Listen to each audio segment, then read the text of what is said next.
Welcome back once again, all of my low carb friends, and for those of you who are here for the first time, welcome. Today I have another very easy keto meal recipe for you. Today I am going to show you how to make quick and easy keto sweet and sour meatballs. This recipe is easy, delicious, and ready in under 30 minutes. So if you want a printable version of this recipe, you can check out my website at janetsdeliciouslowcarbkitchen.com. You can find a printable version of this recipe and other goodies there for you. And if you're new to the channel and you want to see lots of easy, delicious, low-carb keto recipes, make sure you click that subscribe button and click the notification bell that's right next to the subscribe button. That way you can be notified every time I put out videos, at least every Wednesday and Saturday. And if you'd like to help support the channel, make sure you scroll down in the description of the video. You'll see some affiliate links. Anytime you purchase anything using those affiliate links, a small portion of your purchase will go to me and help support the channel. So while you do all that, let's get cooking.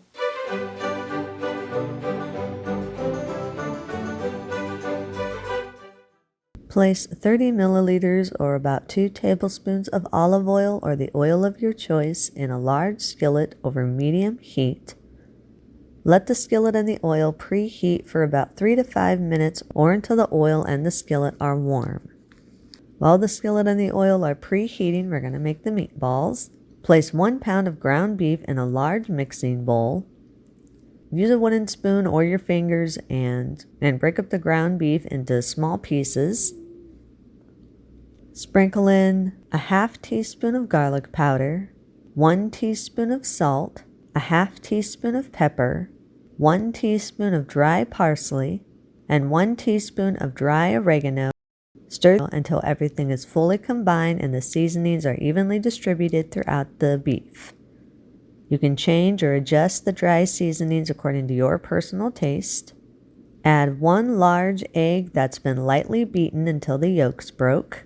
If you don't have an egg or don't want to use an egg, you can use a flax or chia egg. We're just adding the egg basically just to be able to hold the meatballs together. Stir the egg into the beef until everything is fully combined and all the beef is coated by the egg. Gradually fold in 56 grams or around a half cup of shredded mozzarella cheese. Make sure you just gradually fold this in. It distributes throughout the beef a lot easier if you just add it in small amounts rather than adding it all at once. So add a little bit, fold it in, add a little bit more, fold it in until the entire 56 grams has been all added and is evenly distributed throughout the beef. Then gradually fold in 23 grams or around a 1/4 cup of grated Parmesan cheese. Again, you want to just gradually fold this in small amounts so it's easier to distribute throughout the beef. So add a little bit, fold it in, add a little bit more, fold it in until all the 23 grams of the grated Parmesan has been added and evenly distributed throughout the beef. Once the beef mixture has all been completely combined, then set it aside for just 1 second. Line a clean work surface with parchment paper or a silicone baking mat. Scoop the meat mixture out around 2 to 3 tablespoons at a time or whatever desired size you want your meatballs to be. I use an 1/8 cup measuring cup to scoop my meat out, which is roughly around 2 tablespoons. But if you want your meatballs a little bit bigger, you can make them a little bit bigger. If you want them a little bit smaller, you can make them a little bit smaller. That's entirely up to you how big or small you want your meatballs. Just scoop them out and place them on your lined work surface. Once the meatballs are all scooped out, roll each meat scoop into a tight, smooth ball. Make sure you get the meatballs as smooth as possible. You don't want any separations or cracks. If you have separations or cracks, then your meatball could fall apart while it's cooking, so make sure it's nice and tight. Once your meatballs are all shaped, place them into your preheated skillet. Make sure that you don't overcrowd the meatballs. Depending on how big or small your skillet is, you may need to do it in more than just one batch. It just depends on what size your skillet is. My skillet's around a 12-inch skillet, so I could fit pretty much all the meatballs in there. You mostly just want to make sure that there is space in between each meatball. You don't want them right on top of each other or touching the sides of each other. You want them to have space to be able to cook all the way around. Cook the meatballs for about 2 to 3 minutes or until the underside is golden. Then turn the meatballs and cook another 2 to 3 minutes. Continue to turn and cook the meatballs every 2 to 3 minutes until the meatballs are golden on all sides.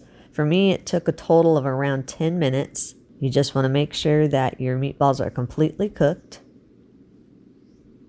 While the meatballs are cooking, in a medium mixing bowl, combine 176 grams or around 3/4 cup of keto ketchup or tomato sauce. I'll put a link in the description to my keto ketchup if you want to check that out. Add 15 milliliters or around 1 tablespoon of olive oil or the oil of your choice, a half teaspoon of garlic powder, 100 grams or around a half cup of the brown sugar sweetener of your choice. I'm using brown monk fruit sweetener. You can use whatever brown sugar sweetener you want. You can also adjust this more or less depending on how sweet you want your sauce. Add 4 milliliters or around 2 teaspoons of liquid aminos or Worcestershire sauce, 58 grams or around 1/4 cup of apple cider vinegar. You can adjust this more or less depending on how much of a sour taste you want in your sweet and sour sauce. Add salt and pepper to your personal taste, and 15 milliliters or around 1 tablespoon of water. Stir everything together until everything is fully combined and the sauce is smooth. Check back on your meatballs and make sure they're all browned all the way on all sides. Once they are all browned, add 20 grams or around 1/4 cup of chopped onions. You can use more or less depending on how much onion you want in your sauce. Then pour your sauce over the meatballs. Then use a wooden spoon and stir everything all together until the meatballs are coated with the sauce on all sides. If you need to, you can use a spoon and drizzle the sauce over the meatballs. Just make sure they're all coated with the sauce. Bring the mixture to a low boil. Once the mixture has come to a low boil, place a lid over the skillet, reduce the heat to low, and simmer for about 15 minutes or until the sauce has slightly thickened. After about 15 minutes, the sauce should be slightly thickened. It's not going to be a super thick sauce, but it will be a little bit thickened. If you do want your sauce to be a little bit thicker, then you can add a small amount of xanthan gum or gelatin powder or whatever keto thickener of your choice if you want your sauce to be a little bit thicker. I added around a 1/4 teaspoon of xanthan gum because I wanted my sauce to be just a tiny bit thicker. It's up to you how thick or thin you want your sauce. Once everything's cooked and the sauce is to your desired thickness, then place your desired amount of keto rice substitute or keto pasta substitute onto the serving plate of your choice. I'm using Miracle Rice. You can use whatever keto rice or keto pasta substitute you want of your choice. If you've never heard of Miracle Rice or want to know a little bit about it, I'll put a link in the description to my article and my video about Miracle Rice. Then spoon your desired amount of meatballs and sauce over the rice or pasta substitute that you're using. You serve this warm. You can eat this immediately. If you do have any leftovers, allow them to cool completely. Then store them in an airtight container in your refrigerator for up to 3 days. Eat and enjoy. And that's our recipe of the day. I hope you enjoyed it. If you did and you want to see more videos like this, make sure you click that thumbs up like button, click that subscribe button, leave me a comment if you want to. Let me know if there's any recipes that you'd like to learn how to make, and I'll do what I can to get those out there for you. And as always, keep cooking.